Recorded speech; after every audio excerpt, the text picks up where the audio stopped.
I am sure that there are aliens that are aware of what I'm doing. Probably more than one species, because they communicate by mental telepathy, and consequently they can read your mind, and you can't hide what you're thinking even. So they would know exactly what everyone's doing and what thinking, and I'm sure I'm no exception.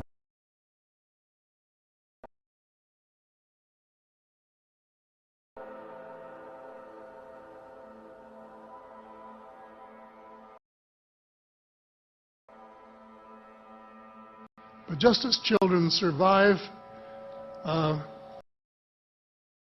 the idea of the Tooth Fairy and Santa Claus when they become adult, I think that tax-paying citizens are quite capable of accepting the new and broader reality that we live in a cosmos teeming with life of various sorts. The fact that some other civilizations are more advanced than we are may be humbling, but that could be a necessary step in our survival.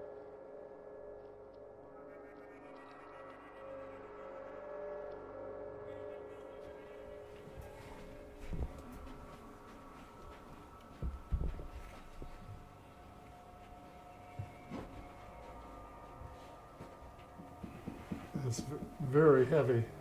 When was that made? 40 or 50 years ago, back when I was in my heyday. Sometime, I guess. My interest in UFOs was not very great until 8 years ago. When I was Minister of Defense, of course, I got sighting reports, but I was too busy unifying the Canadian Armed Forces to be able to worry about them. So I wouldn't say I was a skeptic. I wasn't. I was an agnostic. I didn't know whether they were real or whether they weren't. But there was a young man in Ottawa whose name was Pierre Juno. And he started sending me things about the UFO file. One of the things he sent me one day was a book called The Day After Roswell. And I found it absolutely fascinating. While I was reading the book, my nephew said, "What are you reading?" I told him what it was, and he said, "Well, I'm a skeptic." A couple of days later, he phoned and said, I was talking to the general. The general, incidentally, was a former United States Air Force general that he had met in his aviation career. And I told him what you were reading, and he said, "Every word of it is true and more." I phoned the general. Before I could even say hello and how are you, he said, "Every word is true and more." And he said that there had, in fact, been face-to-face meetings between United States officials and extraterrestrials from other star systems. And with that assurance, I decided to go public and say, for the first time, of anyone of cabinet rank from the G8 group of countries, that UFOs are as real as the airplanes flying over your head, and said it without any restriction whatsoever. As soon as the wire systems had got the story out, information started coming in. Dozens of emails with personal experiences of how people have seen vehicles flying over their homes, and in some cases how they've been abducted. And I got these things from many places, including a lot of other countries. I would not attempt to say how many terrestrials are living on Earth at the present time. I have reports of several species that are here and have bases here. There's one species that looks something like a praying mantis. And then the short grays are the ones that you see in the cartoons. The tall grays look much different. They look more like humans. And the Nordic blondes, for example, are so similar to humans that they can walk down the street and not be detected. None of them are exactly the same. They are way ahead of us in medicine, agriculture, and still, I guess, presumably in technology. There's no question the U.S. government took this whole idea of advanced technology very seriously and started back engineering and spending a lot of money on it soon after the crashes at Roswell in 1947. They have a very interesting way of keeping things quiet, and that is everything is on a need to know. So you could be working in a lab, or you could be making some kind of piece of machinery, and you wouldn't know what it was for. And then the guy that gets it, he would only know what it fits into. And this goes all the way up to the ladder. The rating was higher, the security rating was higher than for the H-bomb. So one of the top, and still is. That's the way it works. Which technologies are you certain that have been shared with us from extraterrestrials? Fiber optics, microchips, Kevlar, and improved lasers, and a whole range of things where their technology was much improved or advanced from ours, light years ahead, really, I think. Those were just the obvious ones that were fed into American industry, and more have been since.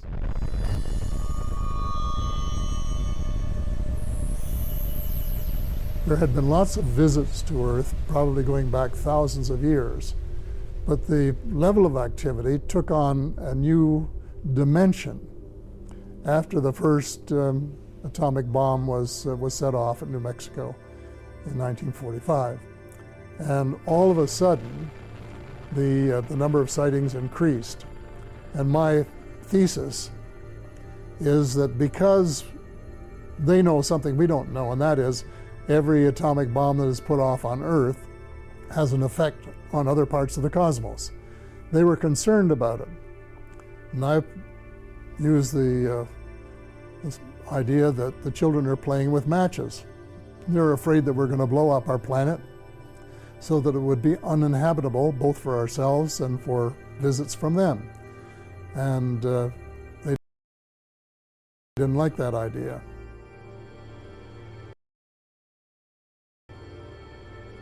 So they came down in larger numbers and have been taking inventory of all the American bases, the Russian bases, Chinese bases, all of the bases, doing inventories, finding out exactly where they are, where the nuclear installations, the power installations are, and all that sort of thing. For what purpose exactly, I don't know, but so that they will have the information on tap if we should start doing anything silly, that they might in fact try to intervene. And I would say, I would hope. There are a couple of well-known cases. There was one in western United States where a UFO was looking at their intercontinental ballistic missiles and putting them out of action. And this was despite precautions and fail-safe devices that were designed to make sure that that never happened. So this, of course, was a matter of great concern to the United States Air Force, and they spent months and months investigating it and trying to figure out what they had to do to, if possible, to protect the invulnerability of their bases.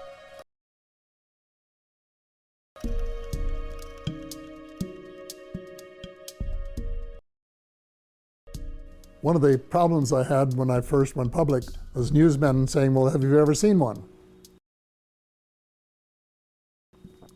And I said, no. And then they said, well, then we can't really take you seriously. But my first actual sighting, I was at my place in Muskoka a couple of years ago for Thanksgiving. My wife Sandra said, going out to look for stars. And here was this very, very bright star right out over the bay. We both looked at it, and all of a sudden we saw it change location in the sky by 3 or 4 degrees in 3 or 4 seconds. Well, stars and satellites and airplanes don't do that. They can't do it. And it was a tremendously interesting experience, and one, of course, that confirmed my beliefs that they are real. After I went public, my daughter, who lives in the old house here at Christmas time, saw one go by her window and across behind the boathouse. And the family were saying that they thought that the UFOs had come to get me.